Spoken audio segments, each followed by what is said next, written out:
Hi hello namaste అండి. నేను మీ లక్ష్మీ చౌదరిని. వెల్కమ్ టు మిస్టీ మధురముల Telugu audio stories. Hrudayadhatri part 74తో మీ ముందుకు వచ్చేసాను. కథలోకి వెళ్లే ముందు వీడియోకి లైక్స్ హైప్స్ చేయడం మర్చిపోకండి యార్. ఇక కొంతమంది కామెంట్స్ ఇస్తున్నారు, కౌంట్ వస్తుంది కానీ వాళ్ళ కామెంట్స్ డిస్ప్లే అవ్వట్లేదు. ఒకసారి మీ సెట్టింగ్స్ చూసుకోండి యార్. ఇక కథలోకి వెళ్దాం. వంశీ అరగంటలో సరియు పంపిన లొకేషన్కి వస్తాడు. సరియుని చూసి అక్కడ బైక్ ఆపి ఎదురుగా కనిపిస్తున్న ధీరజ్ కార్ చూస్తాడు. బయటికి రాలేదు, కారులోనే ఉన్నారు. నేను ఒకసారి కొంచెం ముందుకు వెళ్ళి చూశాను. తల స్టీరింగ్ మీద పెట్టి ఉన్నారు. నన్ను చూస్తే ఇబ్బంది పడతారని ఆగాను అంటుంది సరియు. థ్యాంక్ యూ సరియు, నువ్వు చూడకపోతే అసలు తెలిసేది కాదు అంటాడు వంశీ. ఎందుకో దేనికో బాధపడుతున్నారు అనిపిస్తుంది. ముందు వెళ్ళండి, విషయం కనుక్కోండి హా అని అక్కడి నుంచి కారు దగ్గరికి వెళ్తాడు వంశీ. వంశీ వెళ్ళేసరికి ధీరజ్ సీటుకి తల ఆనించి కళ్ళు మూసుకొని ఉంటాడు. కళ్ళల్లో నుంచి నీళ్లు వస్తూ ఉంటాయి. అది చూడగానే వంశీ విండో నాక్ చేస్తాడు. సరయు స్కార్ఫ్ కట్టుకొని కారుకి అవతల వైపు నుంచుంటుంది. సౌండ్కి కళ్ళు తెరిచిన ధీరజ్ ఎదురుగా వంశీ కనిపించేసరికి ఒక్క సెకండ్లో డోరు తెరిచి దిగి వంశీ అని హత్తుకొని గుండెల్లో భారం దిగేలా ఏడుస్తాడు. అసలేమైంది, ఎందుకలా అయ్యాడు అర్థం కాలేదు వంశీకి. గంట క్రితం ఇంట్లో నుంచి బాగానే స్టార్ట్ అయిన మనిషి ఇప్పుడు ఇలా ఉంటే అసలు అర్థం కాక ఏమైందిరా అని అడుగుతాడు. సరయుకి ధీరజ్ను అలా చూసి కళ్ళమ్మటి నీళ్ళొస్తాయి. ప్రేమించింది కదా వంశీ, భువిజరా అని అంటాడు ధీరజ్. ఆ పేరు వినగానే వంశీ సరయు అలర్ట్ అవుతారు. ముందు ధీరజ్ని కారులో కూర్చోబెట్టి వాటర్ ఇస్తాడు వంశీ. వద్దురా అని భువిజని చూశాన్రా అని సముద్రం వైపు చూస్తూ చెబుతాడు. సరయు వంశీ వైపు చూస్తుంది. వంశీ నుంచుని ఉండడంతో సరయు కనిపిస్తుంది. కళ్ళతోనే ఇద్దరు ఇప్పుడేం చేయాలి అన్నట్లు చూసుకుంటారు. సరయు ఇంటికి తీసుకువెళ్ళమని సైగ చేస్తుంది. వంశీ వెంటనే ఇంటికి వెళ్దాం పదా అంటాడు ధీరజ్తో. అమ్మ ఇప్పుడు నన్ను చూస్తే అలా ఉన్నానేంటి అని అడుగుతుంది. నా ఫ్లాట్కి వెళ్దాం పదా అంటాడు వంశీ. వంశీ తను ఎవరితో ఉంది తెలుసా అని అంటాడు. వంశీకి తెలిసిందే కనుక ఒక్క నిమిషం సైలెంట్ అయి ఎవరితో ఉంది అని అడుగుతాడు. దేవ్ భార్య తను నిర్లిప్తంగా అంటాడు. వంశీ సైలెంట్గా ఉంటే ఎందుకురా తను అలాంటి వాడిని చేసుకుంది, నేను ముందొచ్చి ఉండాల్సింది. ఏం అవసరం వచ్చి అతన్ని చేసుకుందో, లేకపోతే అలాంటి ప్లేబాయ్ని తనెందుకు చేసుకుంటుంది అంటాడు ధీరజ్. సరియు సైలెంట్గా వింటుంది. నందుకి ఆంటీతో మాట్లాడావా అని మెసేజ్ చేస్తాడు వంశీ. లేదు ఇంకా అని నందు రిప్లై ఇస్తుంది. అయితే రూమ్కి వెళ్ళు, ఫోన్ చేస్తున్నా అని నందుకి ఫోన్ చేసి పాకెట్లో పెట్టుకుంటాడు వంశీ. నందు ఫోన్ లిఫ్ట్ చేస్తుంది. అసలు దేవుని ఎందుకు చేసుకుంది వంశీ తను? ఒకవేళ తను కూడా డబ్బు మనిషా లేదా ఇంకేదైనా కారణం ఉందా? తను దేవుతో చాలా సంతోషంగా ఉందిరా. అలా ఎలా అతనితో సంతోషంగా ఉంది? అసలు ఆ దేవుకి లోకంలో అంతమంది అమ్మాయిలు ఉండగా నా భువిజ కావాల్సి వచ్చిందేంట్రా? ఎలాగూ అమ్మాయిలతో తిరుగుతాడు కదా, మరి ఇలాంటి అమాయకురాల్ని ఎందుకు చేసుకున్నాడు? అతనేం చేసినా అడగదు అనా? ఒకవేళ దేవ్ ఇలాంటి వాడని తనకి తెలియదేమో వంశీ, అందుకే చేసుకుందేమో అని అంటాడు ధీరజ్. దేవుని పదే పదే తప్పుడు మనిషిగా చూస్తుంటే సరయుకి కోపం పీక్స్కి వెళ్ళిపోతుంది. ధీరజ్ మాట్లాడుతూ లేదా తనందరిలాగా డబ్బు మనిషి అంటుండగా సరియు ధీరజ్ ముందుకొచ్చి స్టాప్ ఇట్ అని అంటుంది.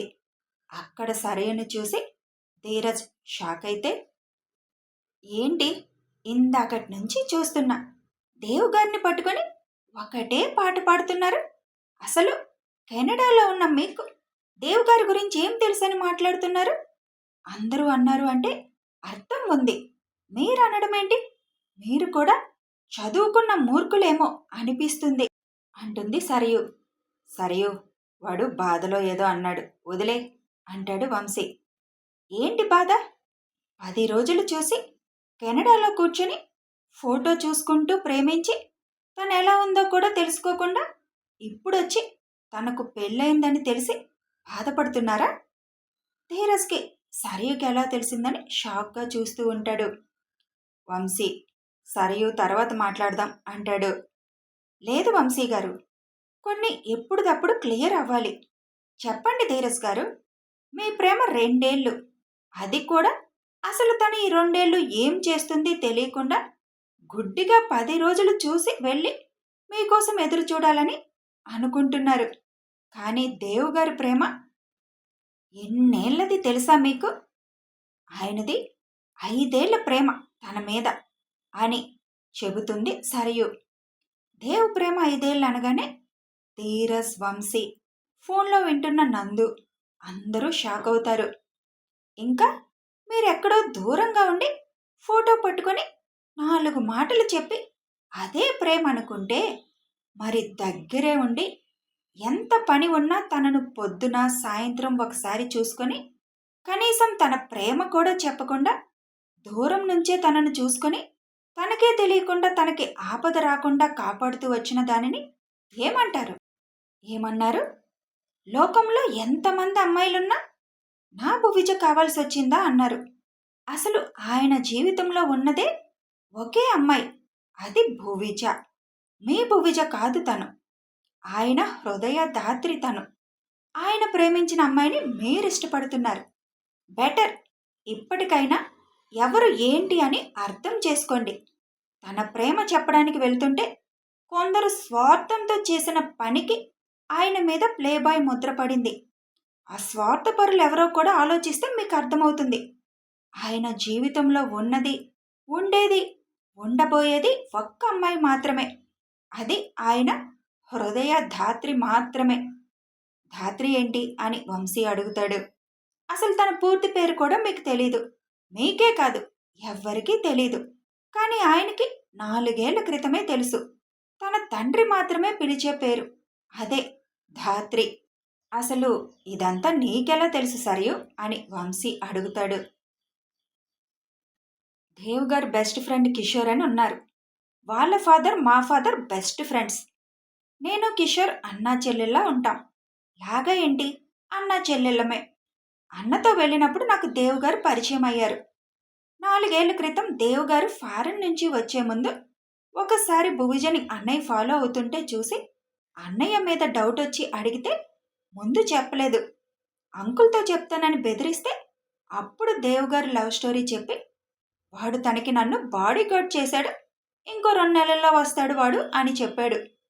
నాకు చాలా ఇంట్రెస్ట్ అనిపించి అన్నయ్యతో గొడవ పడి మరి దేవ్ గారి గురించి ప్రతి విషయమూ తెలుసుకున్నాను. వింటుంటే నాకే ఆశ్చర్యం వేసింది.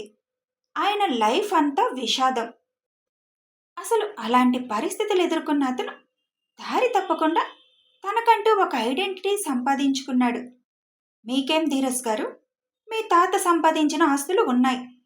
మీ నాన్న సంపాదించకపోయినా ఇన్నేళ్ళు మీ తాత ఆస్తుల మీద వచ్చే డబ్బుతో చదువుకున్నారు, బతుకుతున్నారు. కానీ ఆయన తండ్రి లేరు. 10 ఏళ్ల వయసు నుంచి కష్టపడ్డారు. ఎలా బతికారు ఆయనకే తెలియాలి. ఒక బ్రాండ్గా నిలబడ్డారు ఈరోజు. ఆయన జీవితంలో ఆనందం అంటే తన ప్రేమ, తన భార్య మాత్రమే. ఆమెను పొరపాటును కూడా ఆయన నుంచి దూరం చేయాలనుకోకండి, చంపేస్తారు దేవుగారు అంటుంది సరియు. ఎలా కనిపిస్తున్నాను నీకు? పారాయివాడి భార్యను కోరుకునేవాళ్ళ కనిపిస్తున్నానా? లేదా మా నాన్న చేసిన తప్పు నేను చేస్తాననుకున్నావా? తనను ప్రేమించాను కాబట్టి కొద్దిగా బాధ అనిపించింది, అంతేకాని ఇంకొకరికి తను సొంతమయ్యాక తనను కావాలి అనుకునే అంత మూర్ఖుణ్ణి కాదు. ఒకవేళ దేవు మంచివాడు కాకపోయినా నేనేం తను కావాలి అనుకోను. వేరే ఎవరైనా అయ్యుంటే తను కష్టపడితే మాత్రం ఊరుకునేవాడిని కాదు. దేవుకి మా వల్ల జరిగిన నష్టం చాలు, ఇంక తనకి మా వల్ల ఏమీ ప్రాబ్లం రానివ్వను అంటాడు ధీరజ్. అది విని సరయు, వంశీ, నందు పెదాలపై నవ్వొస్తుంది. అమ్మయ్యా అనుకుంటారు ముగ్గురు. అతను ప్లేబాయ్గా మారడానికి కారణం కూడా మా నాన్నేనా అని అడుగుతాడు ధీరజ్. అని అంటుంది సరియు. సరియు, అసలు దేవు గురించి మొత్తం తెలుసన్నావు కదా, ఏమైంది? అని అడుగుతాడు వంశీ. చిన్నప్పుడు ఏం జరిగింది పూర్తిగా కిషోర్ అన్నయ్య చిన్నవాడు కదా, పూర్తిగా క్లారిటీగా తెలీదు. అదీ కాక కిషోర్ అన్నయ్య ఎక్కడ వాగొద్దు అన్నాడు. దేవ్ గారు ఏం జరిగింది లోకానికి చెప్పడానికి కొన్ని సాక్ష్యాలు సేకరిస్తున్నారు. అందుకే నన్నెక్కడా మాట్లాడుకు అన్నారు. మొన్న మీరు అంటుంటే కూడా అందుకే చెప్పలేక ఆగిపోయాను. ఇప్పుడు కూడా ఎందుకు చెప్పానంటే ఆయన్ని తప్పు పడుతుంటే నాకు నచ్చలేదు. మీకు విషయం చెప్పనా ధీరజ్ గారు, వాళ్ళిద్దరూ ఒకరి కోసం ఒకరు పుట్టారు అని చెప్పొచ్చు. వాళ్ళ పెళ్ళి ఎలా జరిగిందో తెలుసా అని మొత్తం చెప్పి తనకిష్టం లేకపోయినా తల్లి కోసం చేసుకుంది. కానీ వారం రోజుల్లోనే దేవ్ గారిని ప్రేమించడం మొదలుపెట్టింది. ఎంత ప్రేమ అంటే తను ప్లే బాయ్ అయినా పర్లేదు, దేవ్ గారు తనని ఇష్టపడితే చాలు అని తనని తాను దేవుకి ఇచ్చుకోవాలన్నంతగా ప్రేమించింది. అది దేవ్ గారి ప్రేమలో నిజాయితీ ఉంది కాబట్టి తనని తాకింది. కానీ దేవ్ గారు తన ప్రేమ చెప్పే వరకు తనని సొంతం చేసుకోవాలి అనుకోలేదు. తన భార్య తనను ఎంత నమ్ముతుంది చూడాలి అనుకున్నాడు. తన గురించి తను తెలుసుకోవాలి అనుకున్నాడు. భువిజ తనని నమ్మిన రోజు తన ప్రేమ చెప్పాలి అనుకున్నారు. తన ముందు ప్లే బాయ్ లాగే నటించారు. కానీ నెల తిరగకుండానే మా కిషోర్ అన్నయ్య దగ్గరికి వచ్చి దేవ్ గారు ప్లే బాయ్ కాదు కదా, నేను నమ్మను అని అడిగిందంట తను. ఎంత నమ్మకం చూడండి. ప్రపంచం మొత్తం అన్న నేను నమ్మను అని నిరూపించాలని ప్రయత్నం కూడా చేసిందంట. ఫైనల్లీ తన భార్య తనని నమ్మిందని ఆనందపడ్డాడు ఆయన. ఆయన ప్రేమ తనకి మొన్న చెప్పారు. దేవ్ గారు బర్త్డే రోజు వాళ్ళ లైఫ్ స్టార్ట్ చేశారు. ఇదంతా మీకెందుకు చెప్పాను తెలుసా? వాళ్ళిద్దరూ ఒకరి కోసం ఒకరు పుట్టారు అని మీకు తెలియడానికి. ఎంత నమ్మకం తనకి దేవ్ గారి మీద. ఒకవేళ మీరు వెళ్ళి తన ముందు నుంచొని దేవ్ గారి గురించి తప్పుగా మాట్లాడితే ముందు వెనక ఆలోచించకుండా లాగి పెట్టి కొడుతుంది. దేవ్ గారిని ఎవరన్నా ఏదన్నా అంటే ఒప్పుకోదు. ఇదంతా కిషోర్ అన్నయ్య ద్వారా నేను అన్నని సాధించి మరీ తెలుసుకుంటాను. రోజు నైట్ ఫోన్ చేసి వాళ్ళ విషయాలు డైలీ సీరియల్ లాగా తెలుసుకుంటా. కిషోర్ అన్నయ్య అంటారు, దేవుకి తెలిస్తే నన్ను చంపి సముద్రంలో వేస్తాడు అని. ఇప్పుడు ఇదంతా మీకు చెప్పానని తెలిస్తే కిషోర్ అన్నయ్య నాకు ఇంకా ఒక్క మొక్క కూడా చెప్పడు. చెప్పకపోయినా పర్లేదు. ఫైనల్లీ ఇద్దరు ఒకటయ్యారు. అది చాలు నాకు. మీకెందుకు చెప్పాను అంటే ఆంటీ కోసం. ఇప్పటికే ఆవిడ మీ నాన్న చేసిన పనికి చచ్చి బతుకుతున్నారు. ఇప్పుడు మీరు కూడా అదే తప్పు చేస్తున్నారు అంటే ఆవిడ ఏమవుతారో అనే భయంతో చెప్పాను. ఎక్కువ మాట్లాడితే క్షమించండి, నేను ఆఫీస్కి వెళ్తాను, అందరం ఇక్కడే ఉన్నాం అని సరియు అక్కడి నుంచి వెళ్ళిపోతుంది. సరియు వెళ్ళాక ఒక 5 నిమిషాలు ఎవరూ ఏం మాట్లాడరు. వంశీ, సరయుకి నా ప్రేమ ఎలా తెలుసు అని అడుగుతాడు ధీరజ్. నేనే చెప్పాను ధీరజ్ అని సరియు ప్రేమ గురించి చెప్పకుండా నందు ఫోటో చూడడం తనని అడగడం అంతా చెప్పి, సరయుకి దేవు గురించి తెలుసు కదా, వివరాలు కనుక్కుందామని అడిగాను, కానీ తనేం చెప్పలేదు అని అంటాడు వంశీ. పద, ఆఫీస్కి వెళ్దాం.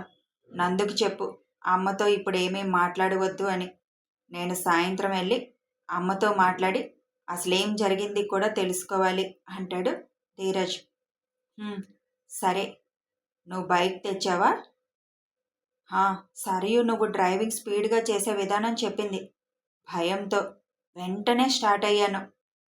నిన్న విషయం తెలిసినప్పుడు నిన్నే చెప్పొచ్చు కదా వంశీ అంటాడు ధీరజ్. చెబితే నువ్వెక్కడ తొందరపడి ఎలాంటి డెసిషన్ తీసుకుంటావో అని భయం వేసింది ధీరజ్. నీకు నిజాలు ఆంటీ ద్వారా తెలిస్తే మంచిదని ఆగాను. సారీరా. నువ్వు సారీ చెప్పడం ఏంట్రా? నిజంగా ఇంకా సేపు ఆగితే దేవ్ ఆఫీస్కి వెళ్ళి దేవుని నిలదీయాలి అనుకున్నాను. సరియు చూడకుండా ఉండి ఉంటే మీకు తెలియకపోతే చాలా అనర్థం జరిగేది. నేనే మీకు థ్యాంక్స్ చెప్పాలి. సరే పదా అని అంటాడు ధీరజ్. ధీరజ్ని హత్తుకొని, నీకు కూడా నీకు మాత్రమే సొంతమైన ప్రేమ దొరుకుతుందిరా. దొరికినా ఇప్పుడప్పుడే నేనెవరికి నా మనసులో స్థానం ఇవ్వలేనురా. తనని మర్చిపోవడం కష్టం. అలా అని తన మీద ఇప్పుడు నాకేం ప్రేమ ఇష్టం కూడా లేదు అని అంటాడు ధీరజ్. లేదురా, నీకోసం ఎదురు చూస్తున్న ప్రేమ ఉందిరా.